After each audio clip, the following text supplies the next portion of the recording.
in a Parrot Island uniform. All right, state your name and business, occupation. My name is Demetri Thompson. Professional firecracker lighter extraordinaire. How long have you been training for this challenge? Explain to the crowd what you're about to do. For 17 years now. 17 years? Yep. See this? Yep. Well, keep dropping some of them. That's because they're made in China. We're getting ready to spin around in a circle. Let them go. All right. Hold them in our hand. We are professionals. We're trained professionals. Don't try this at home.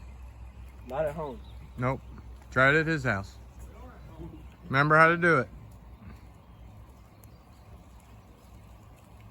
Put in reverse, Terry. Don't blow up my tomatoes.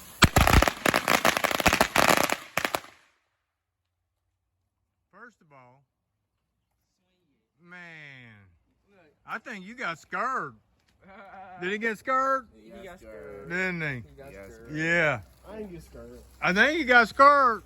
After about, it went pop, pop, I let go. Oh, God. Huh? Show them how it's done for you. Yeah.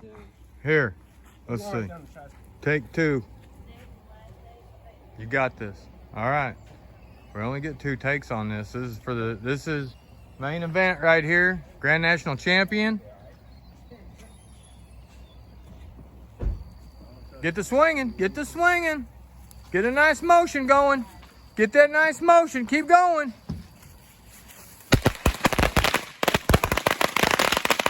America, America. Woo! Last one. I was looking at my hand. I told you. Huh? I was teaching the kids bad stuff. Is this? Yeah. That's crazy. I want to try it, but.